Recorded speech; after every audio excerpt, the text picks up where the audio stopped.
जय जय श्रीराम। दैनिक प्रवचन नामयोगी श्री ब्रह्मचैतन्य महाराज। विषय नामात दृढभाव कसा येईल। नामात प्रेम नामानेच येणार।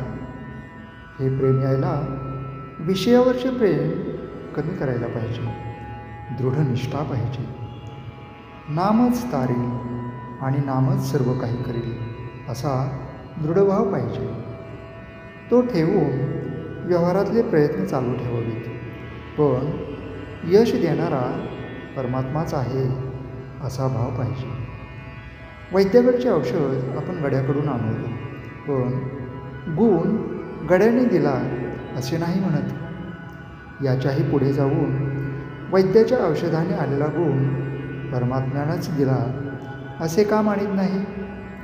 परमात्म्याला शरण जाणे म्हणजे परमात्मा आपला आहे त्याच्या वाचून आपल्याला दुसरे कोणी नाही। आपण काही करीत नसून सर्व तोच आपल्या हिताकरिता करतो आहे असा दृढ विश्वास ठेवणे। आपण आपल्या बायको मुलांवर प्रेम करतो, कारण त्यांना आपले म्हटले म्हणून, म्हणजे प्रेम हे आपलेपणात आहे। मग परमात्म्याला आपले म्हटले म्हणजे सहजच त्याच्यावर प्रेम बसणार नाही का। दुसरे असे की भगवंत हा आपला जिवलग सखा आहे, तो सर्व काही आपल्या हिताकरिताच करतो आहे असा विश्वास धरल्यावर काळजीला तरी जागा कुठे उरली।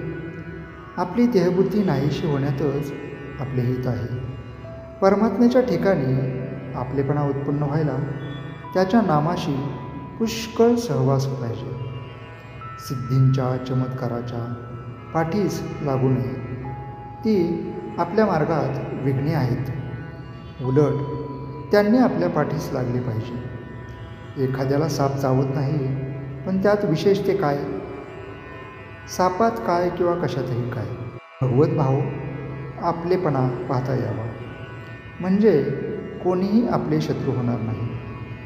आई आपल्याजवळ आहे या भावनेने मूल जसे निर्भय असते, तसे भगवंत आपल्यापाशी आहे या भावनेने आपण निर्धास्त व्हावे। आपल्याला ज्या गावाला जायचे आहे त्या गावाची गाडी आली की नाही एवढे पाहावे। गाडीत कोण भेटतो याला फारसे महत्त्व नाही। समजा गाडीत आपल्याला कोणीच भेटले नाही, तर आपण स्वस्त झोपकेत आपल्या गावी जातो। त्याप्रमाणे आपण आपले साधन करावे। सृष्टीची तत्त्वे किती आहेत वगैरे या भानगडीत पडू नये, त्याचा निकाल कधीच लागायचा नाही। शंका गेल्याशिवाय नाम स्थिरच होत नाही, हे लक्षात ठेवावे। देहबुद्धी जोपर्यंत आहे तोपर्यंत नामाचे महत्त्व कळणार नाही। आपला उद्धार व्हावा असे वाटत असेल तर नामस्मरण सोडू नये। आजचे बोधवचन।